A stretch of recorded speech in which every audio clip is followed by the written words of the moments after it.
Nếu phải gì cả sao làm thế cái nào cũng là wrongly interpretation tàu đi qua ấy nào lại cái phòng gọi là chúng tôi chơi 19 đấy cái nào 25 cái đấy contact vậy masih kau je kanal mana kasar dah lagi bikin awak sih Manipur degi cila kasar dah lagi bani hai na selalu dia semua tu ni tasing berdi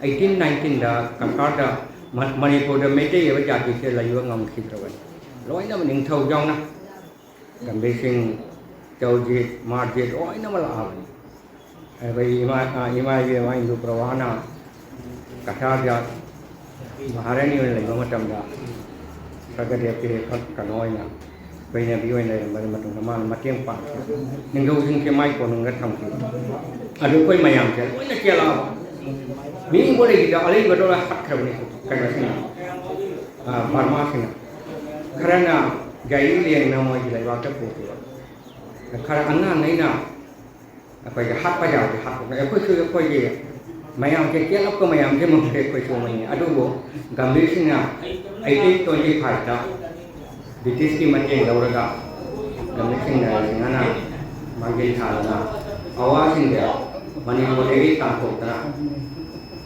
1925 ki, meragi puni mada, macam Iran sini na, muhan na, lagi juga orang ni, muhan kiba, 90% han jaga, 10% lagi jauh.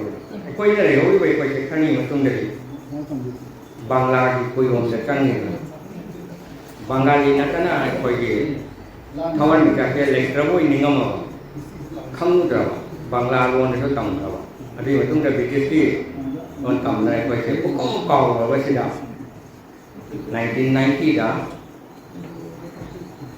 Nauria ini kan Nauria Pulau na thobat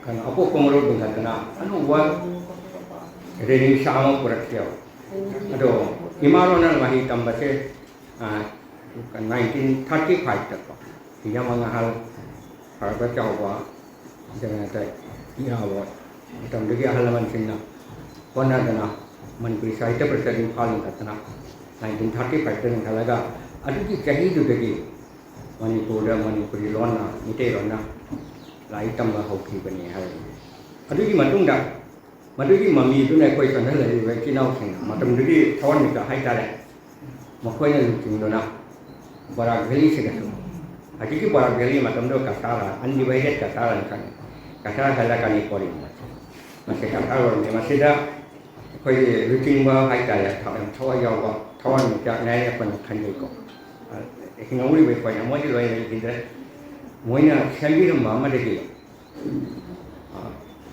imaro na mahi tambah phang với khung Java mà, 1953 dan hal maru khâu raga 1956 June ki tang tarik dah Assam Sarkar ki order mana, imaro na mahi tambah saya, saya barang ini dah dari kasar dah, malu ina kasar tu hadiki kasar tu halakan dia, orang monster maru yang tahu dia, aduh ini matung lagi, aku je generation dia. Kau je meeting orang dia orang macam lagi. Ayah asing bawa. Ayah 19 kalau ayah dia orang Indonesia juga nak. Ayah 1970 dah. Dia galan dia. Sedai upah caya han. Tapi dia kata apa? Kita tu pun mengarah dia. Adik ayah ni upah caya kan. Ayah wah cuma ngambil. Kalau kena aja. Upah yang ngambil di bawah tu kan. Ayah yang ngambil itu kan kena apa? Macam tu deh. Kena bang ni, ya kau Bangla tu cakap apa ni nak? Kalau wahi wada ada kali dia, ayah impah cakap wajah sini nengahi, wajah mi sini nengahi juga ayah kena dia, ada ngang dia, dan mungkin lah, hai dia ada wakat kan, domai dia, aduh, nasi hai dia tadi, apa jadi, how sewa 30 years, 50 years dia hai dia, kan ini sudah mana dia. Nomanya Sunaida, lekar mental, bila kita orang mana, maduda nipam macam orang orang, ayah kalau ni, sure he is from Manipur, Masih Manipur macam orang Manipur, so itu mah nganu bang, mikir banyak kan. Ada konon dari masih Mongol Puri, Sunai Mongol Puri orang. Itu nanti kau kena ada bahasa, kena kerja lagi. Kali itu Imaron nama hitam macam ini. Itu nanti kau nak cakap ke Imaron nama hitam macam bagai ayam macam jauh tersebut. Ini cakap inau sing tambah pang aja. Apa wajah orang Imaron tambah ngamba. Ayam kolej tambah macam dah. Baik, yang tu betul sih kan. Ayam kolej tambah macam apa Imaron macam ni. Wali sahaja, jika kolej tu Manipuri galai yang pote, Manipuri sahaja. Tapi kolej tu ya soalnya jenis tak ada. Ia punah baca, binot kemana sogai nak hawa kena. Binot kan pale hai hai, kan mengai dia bahan, banglan tak naramnya. Kayaknya tu banglan canggih dengan tu.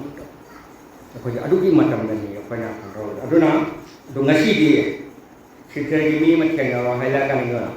Wajah binot karam pale, wajah binot karam nahi ni. Wajah karam dalam tak kerja, ibu mau binot karai tu no. Saya kata na, mikir orang ngang macam. Asyik apa yang mana medium orang petegi ni, ayah mikir orang kerja kerja ni tu. Manipuri medium sekolah wajah orang kerja lagi, ayah ngam jadi banyak hal. Nasi silat ke mikir cina. Jadi aku tu ada hal wak panel. Once, kau mayam. Pada sekali meeting tempat wajah ayah bawa nak hai. Noi mapanggil iwat kiling di Manipuri wasan. Noi Manipuri di wahid mahal le. Mana aku terasa pada hari. Mai pun do, kita hatu wahai. Mutal wahai dan. Asyik mana kena balik ramai dah. Nasi di kena di. Ayah Manipuri loan di Nepal tu sih di kan kata jauh macam dia. Manipuri Universiti campus dah wang nanya. Yang kira nanya, thora kan jadi macam ada hanya. Ayo yang kena tahu dah tahu jangan ni apa. Yang kena tu. Do itu mana dia apa dia cakap dengan. Aduh ni Manipuri medium pura bakam macam. Apa nak thon ni kan lalu dia. Kan aduh ini panjang dia.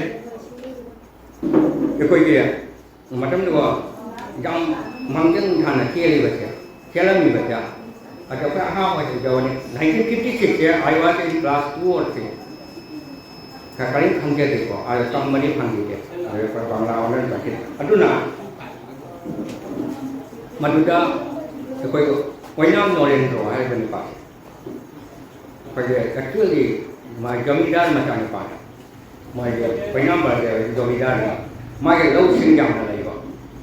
Aduh na, kaku oga, mana naik pesana, silong dong cakap, silong dong asam pun lagi. Impal dong cakap silong cakap kali hari dia. Noi Manipur dah Manipuri medium tahu dah banyak.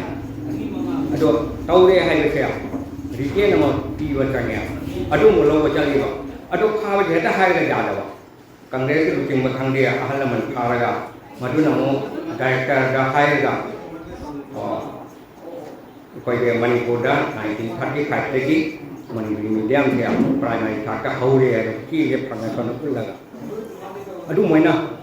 Ada ke Ashangi Menteri sing MLA sing ka ko ye mitai MLA de le jabani na mo da hayya na sa ko Imaron lai sam ja ge ka ma video ado amana ka ta hayo de wali le noi na Imaron tamaga mar jam jam na pisal na pas ta kon dori da ka gi ta ko itu sen ni ta da iga ko sini hai wa han no ko ma me no ko mi na pas ta ko ni ge de noi jam jam pisal na dori wa le Kau yang berbeza antara tahu, dunia tahu tu kan, kau ini nah malu nah, malu nah, macam tu dia langsung bahaya dah ya, macam ni. Aje tahu juga tahu tak, kalau orang, hai maka sekarang jadi apa yang pam ni tak tahu. Oh ini mah, kamai tu jadi apa dia, kerana dah, kau ini presiden ni, kau pun berada, macam macam tu dia lagi ni gua aman, kakak lagi pulang lagi, kerana dah. 1929 the popular. 1928 the popular. Malaya. Ani sudah penam no 1926 the popular. Kopati kalau ke GP secretary orangnya kom GP member orangnya. Jamidar macam mana kita kami itu ni. Aduh macam ni panjang tu dia. Kau sama macam mana? Sehingga orang hai kini di penggantian masa. Hai dia wajah.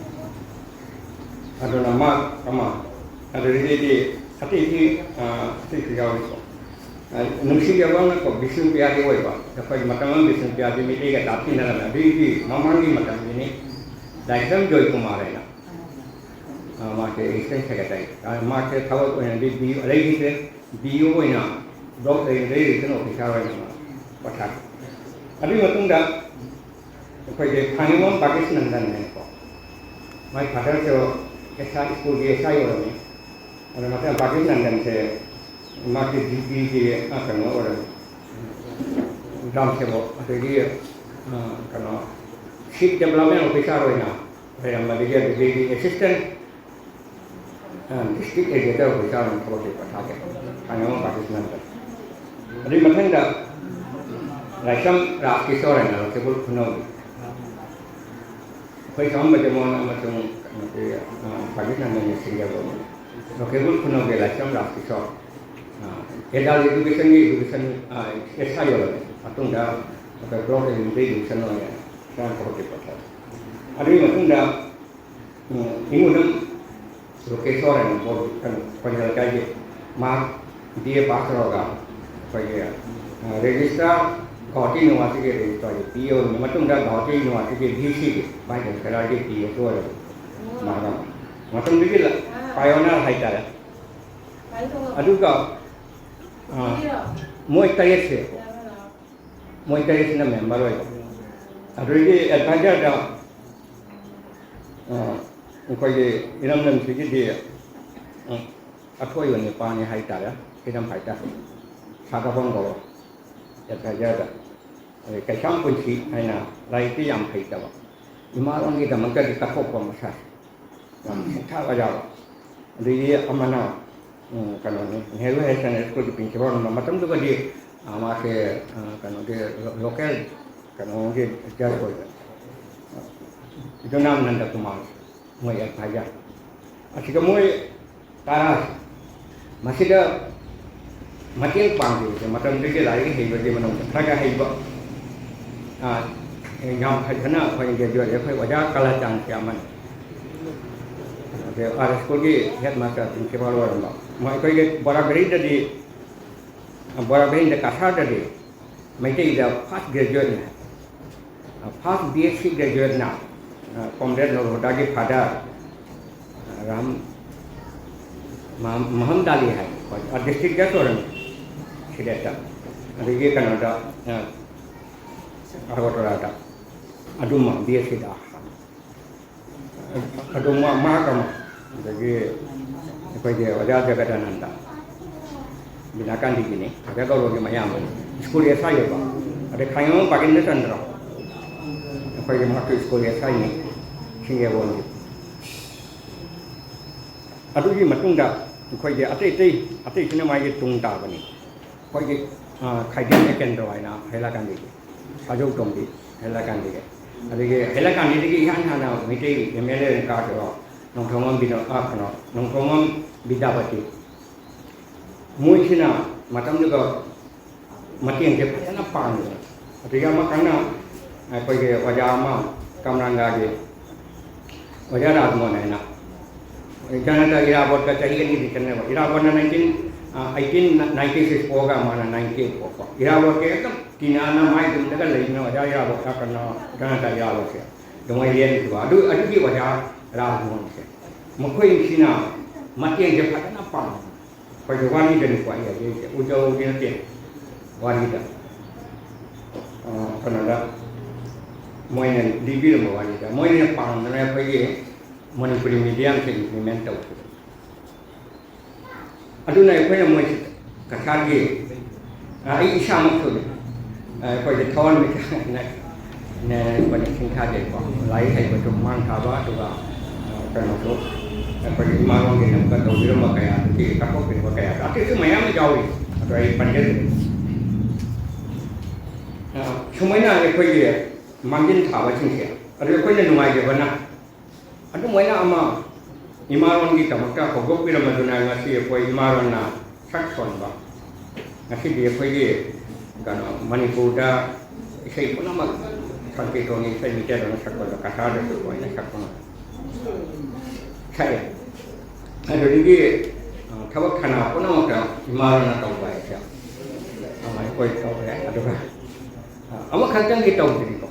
어자 निर्वी Shastri ना high थी माता माता नेपाल से बच्चे लोग फंगा पढ़े 1992 के अगस्त कुन के फंगा वाला तुंगा मार जाओ ना मीटिंग में पर फंग वो जाओ के और मार है नहीं मार बामों नहीं शास्त्री पार्टी फंगने आई शु जाओ ना तो कोई ये संस्कृत ले वो श्लोक में आम जा मंत्र तंत्र में आम जा रोई ना मित्र ना हंडो करने हंडो करने पर मित्र ना रोई ना तो मणिपुरी रोना तो सुमें ना सिंखा भी है मैं अदुम तंगी कितना मवाली को खरीद के तो है मसीह कोई थोड़ा फोन बता मिटे वाला सोन के संस्कृत सोल है मसीह ऐसे ही बोके को मिटे ना तो रातु में ना लाई बचे है तो लाख ना के ऐसा ही नहीं है कि बोले ये 1970 रही फाल चला गा वांग नाम के है मणिपुर नाम ये बोलों का कोई कलों जाम क्या ना ले रहा मधु गाई मसीह का चुकी जैसे जाम क्या ना ले मीन फाउंड कसार नाम को मणिपुरी का मणिपुर का अदो जानी मोमन दिए अच्छा इकाई ने के डायलेक्ट में इम्फाल की नानी को मणिपुरी तो नाम स्टैंडर्ड डायलेक्ट कागा कन बांग्ला को कागा नाम बस अरे की ढाका नाम बस ना डायलेक्ट असिना स्टैंडर्ड डायलेक्ट हो गया इतना कागा मतुंग इन मने अदुना इम्फाल की सिना होना भी कैपिटल नाम में तो ने कोई स्टैंडर्ड डायलेक्ट इस डायलेक्ट कसार नाम में तो डायलेक्ट माने दोनों माने लोन इकाई ने कहीं नहीं किया ना जानी हो माया में क्यों मना है अदुना ये अदुक मोई का तो रोई खा है ठीक है काय का ये कोई डायलेक्ट है डेमोली चाव ये कोई ना करना तो ये है ये मोई को कलकत्ता रंगा नहीं वो लोन बुका ये कोई सुनाई दा सिर्फ रंगा नहीं जाऊँ क्या ना ले आई बांग्ला खंगे यो जाऊँ क्या नहीं मोई ने क्या करते हो जो इम्फाल का पीने कलकत्ता पीने वाले लैंग्वेज तो बस जाऊँ क्या नहीं यो मामारों बांग्ला वाला तो कोई याम नहीं खेलना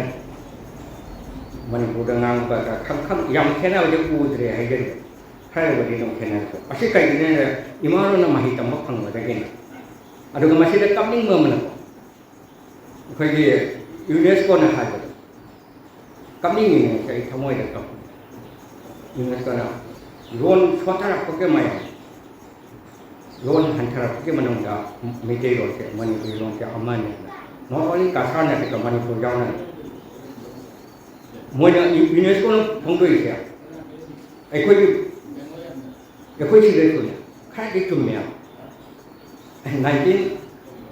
2005 की राजा कोई मरु अम्मा माना पल्ला में मणिपुरी मीडियम बड़ा गली जा कहीं दी मतों ने मुट करना मांग हायरे में तो 2005 का ना नसी 2000 चाहिए कौन से जन मणिपुरी मीडियम में हाइडर पचे तंबी तो बचे अइना हाइडर पचे के मतलब है नहीं जीएस वगैरह आसाम की रिशिंग अनिल मखाई अहू मखाई को हम क्लास के लिए छात्र सिंह नसी कई चनी का कुछ छात्र कर रही है तो ये ना था ऐसे हाइडर की अरे मणिपुरी मीडियम में कोई से माया खंबी long on atau beri apa je nak tengok komia jauh bangla jauh mudah tenan atau apa sekolah mata atau mani beri jauh ni mereka dia medium higher tapi dah aina lagi buat pun dah komen kau ya ada lagi ni tak boleh mungkin kau wajah aku tu nak hari kau wajah kunci jadi je na apa ye LP juga minggu mani beri medium je dan minggu jalan virus pun tu je luar English school sehingga luar itu tak mahu tu, mai berkesan. Saya kau ye hai jaga, asyik tak di tengkap ni, imaran di tak hai jaga tu buat. Ada air dan nanti. Atik macam mana tu? Mayam kap nalar ni, kap ini, hai tu. Aku ni, wajah mana mana hai ram ni kau. Aku ikan sam pun sih kan, kau jauh. Ada nak kapung mana yang macam mana, mana lagi kita macam dah je, ni dia ambil hydra apa macam tu, apa yang छात्र तंबी dah, लोग juga तंबी रखता, ada je sekian ada, asyik nak tinggal dia, guna kapung mana, ada ini am kata enggak, miwai sih dah, ada je taraf ya, tari itu mah dia member ni, dua nama mati magon yang lagi hari Sakapan borose media di patau ke aduh mana ngangwa English mana ngangwa Hindi mana ngangwa Bangla ba apa je Manipuri dan ngangwa di Hien mana tahu aduh you know kanoi ba ada di payonan kailan mak kamal pokri ayo uja bada barakari da meeting mayama nyata sing ai tinggal jadi kok mak kuma thok dia nya ya hakapon ba adu na lito ani subada mangon itu hel wajah corona 1915 de boga ajidi wajah sia kasam kunci ya 1912 de boy rahan cycle mechanic store apa yang udah lihat pahan mana noma high kick ya koi mayam kulle naron khoro selo itu kulle adu gidi macam tu ki sejada impal lagi posting lagi ya pajama program begitu ini mak jauh boleh ibu macam mau di saya tahu ini ai karena ia mana pun tu tahu nak ayat noina drama ini tu wari macam ini tu wari nama ini tu ini mami singkir ni kalau nak kondioi kayak musik bahan mana paham macam ada mana kayak dia impal jaga sini agam wari taja boleh kau macam kau orang tahu impal jaga na lagi je 200 300 kemar cahaya kita na lalu doi ni ada baik bagi Manipuri medium school sini na lalu ni lim lagi tahu tamu ni tamu ni kurang jauh juga pasti mana lagi ke kampus je bahan je tahu dia apa kau boleh lalu tak ada kawan je masuk lagi dia jaga tu ni aku ini cuma sekali lagi ni itu sengkap hai tahu ni itu sengkap itu Akbar gumbal lari hai terus tu kan orang ni ada kau kau aduna kasam pun sini mana imam kita mungkin tahu bilang mana hai terus masih sengkap je hai sah kan nama rayam hai ada tu mana mai simpang tu kan kuat kona berminyak wajah tu benar ke ada light apa misalnya dia tu wari macam iba wari itu sunnah tahu cycle ni tak maduna mama imaron sini medium station jatuh nama mana Kona juga madu kiri, orang yang orang yang sekretari, atau ina Jerman ini pattern ni kok, atau mai amare yang hal jadi pattern. Aku tahu itu pattern tak kiri, atau dia nanti kau ayat, jadi macam mana ayat ni, mana tam. Dan baiknya aku mesti dah, kau ini mamaran mesti aja, kacang pun sih. Baca kalau jadi sukan pak, ada jadi baca nanda pemain sukan, ada macam thang. Cuma na mau tara, tapi mah kita saya panjat itu betul. Ya kalau wajah kalah jangan mah. Sehingga mana school founder kan mana head master ni ada school itu principal orang ni, macam sama. Ada school head master principal orang itu patah juga. Dia wajah dua sor film fighter. Dia wajah untuk orang anda. Asyik dia ini udah huang betul. Kena jauh. Tapi hadis hari itu mau kaya siapa? Sisi ai kena jauh lagi. Aku mah meeting ke phang terus kau tu. Ayah nama dia orang kami sekadar dia orang lain kau na. Belajar sing kai ke phamina na. Cak lagi dan kau. Cak tiga ini. Ini ni nusi dengan kamu aja. Muanya tahu biru makara tu nang ngasih kau. Nepal tu bersih dulu gaya tali. Plastian bawa Manipuri medium phang na bawa nari bawa. Nepal tu bersih dulu tali bawa. Haji asal dah health ke lagu kata na bawa. Ada dia ada Manipuri warna sekarang tu tahu ni macam mana? Mana LP tu kau hukum pira ada apa? Nak Tripura tu main lagi ni apa? LP tu main lagi ni apa? Hai tak hukum kena apa? Bodoh tu koi lagi kau ada Rabah missing lagi siapa? MLA mantri kau beri ni muai ni. Gambar tu kau boleh cari kau. Muai loan tu lagi ni. Ada kumsi tak muai ni jam dah hukum lah. Karena LP Kau ini kan memakai haus haus. Missing kan dia apa kena apa? Aduh mana? Hari asam dah ikut rumah dia betul. Asam dah SOS official loan kan apa ni kerja. Implement tahu dah berdaya kerja dia. Pang macam. Kita asam mah.